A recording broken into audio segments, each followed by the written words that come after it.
Ladies, gentlemen, and Haradrim of all ages, we very recently had a hotfix drop for Diablo 4 that made some very interesting and extremely welcome changes, most notably being an increase in the living steel drops during Helltide, both increasing the number dropped from a living steel chest specifically up from 3 to 5, making every chest at minimum give you enough to summon Grigoire once, and they also gave a chance to even drop 10 on these, making them quite a bit more valuable than they were before this hotfix. On top of that, they made it so anytime you open any of the Helltide chests, you get one living steel no matter what, which has quite some strong implications on its own. But why is all of this actually important? Well, of course, the main reason is uber uniques, because living steel is required to summon Grigoire, Grigoire drops Shards of Agony, and Shards of Agony are required to summon Duriel, who has around a 2% drop rate on these uber uniques. As a result, a large majority of the currently active high-level community for the game just sort of wants to farm Duriel as much as possible before the Abattoir of Zir comes out in December to test our metal. As a result, you can easily say that your ability to farm as much Duriel as possible is more reliant on the efficiency of your Helltide farming than anything else.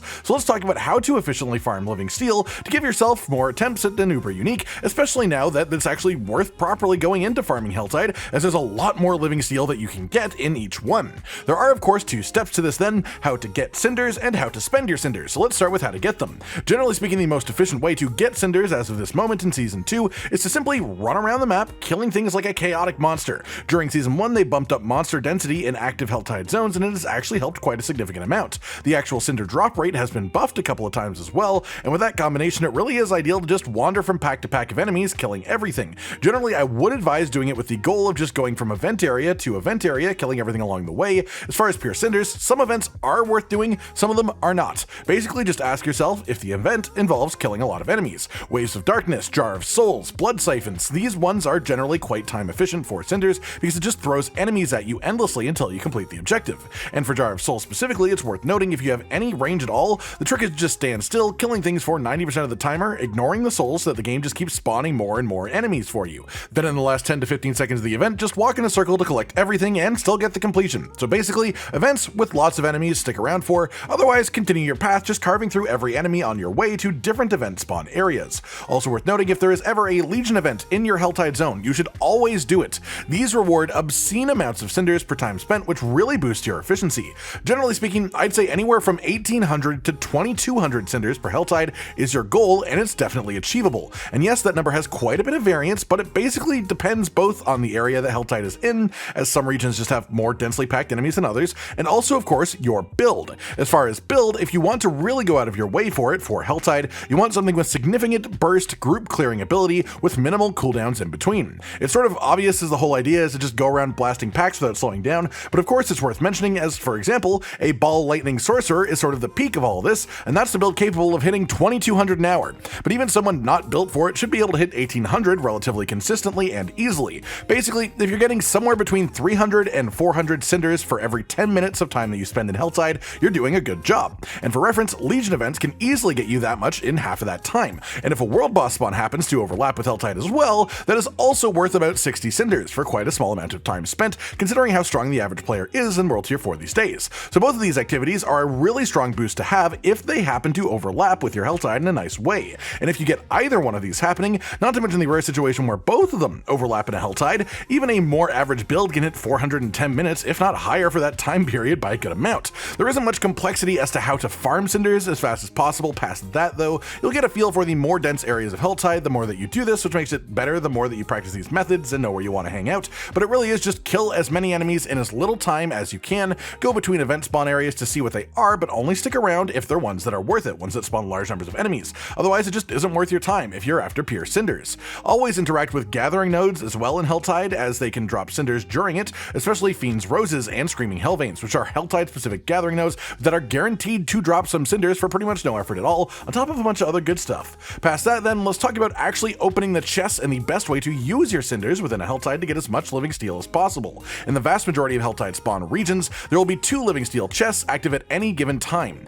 Each of these costs 300 cinders, and in return will give you a pile of crafting materials and elixirs, as well as 5 living steel guaranteed, with a chance at dropping double that amount and giving you 10. That chance at dropping double is the main reason that these are a really big focus above all else. The one exception to the rule that I mentioned though as well is the Helltide, if it spawns in Kyrgyzstan, has a chance of spawning 3 active living steel chests instead of 2 at a time, which makes this area the most valuable one to farm if it does pop up. On top top of this, chest spawns reset at the top of every hour, so how many chests you are able to open depends on what time your Helltide begins. If it starts at the half-hour mark, that gives you a lovely 30 minutes to open the first 2 chests that originally spawn, then 30 minutes to open the fresh spawn for another 2 chests after the reset. Same goes for if Helltide starts on the 15-minute marker. The only particularly bad results are if Helltide starts on a 45 or right at the top of an hour. The first of those not giving you a whole lot of time to get your first 2 chests sorted, and the proper on the hour spawn not even getting a reset within its timer, which makes it a bit of an issue. Before the recent hotfix, in the event of a badly timed spawn, you just sort of had to live with not getting much living steel. You'd get what you could and then you'd leave.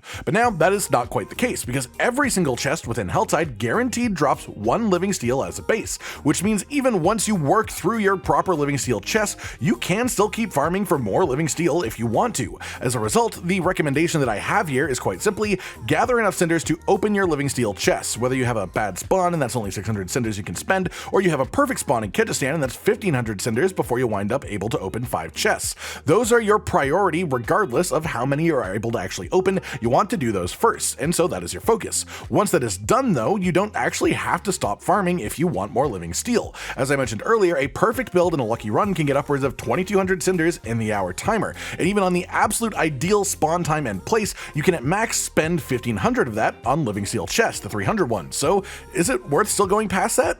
Actually, yes, now it is. To do the quick math here, the cheapest chest that you can open in any Helltide is an armor chest or a ring chest at 75 cost apiece. Each of these also gives you 1 living steel now. 5 of these cheap chests together cost 375 cinders total and rewards you with the same base amount of 5 living steel total as the 300 chests, on top of also giving you a nice little pile of legendaries. In other words, 1 living steel chest is 300 cinders. It gives you 5 steel with a very small chance at 10. 5 of the cheap chests cost 375 cinders, gives you 5 steel and a pile of legendaries. So realistically, the cost difference of that isn't bad at all, especially considering the pile of gear and crafting materials and stuff that you get as a bonus too. Yes, it is less efficient if you want to farm pure living steel than doing the 300 chests, but it isn't that much less efficient to the point where once you do the 300 chests, they're still worth actually doing if you want to keep farming a Helltide past the living steel chests. Put simply, beforehand, there was a limit on how much living steel you could possibly get within a singular Helltide, but now there is no longer any actual set limit. You can get as much as you're able to farm for because of the bonus 1 per each chest,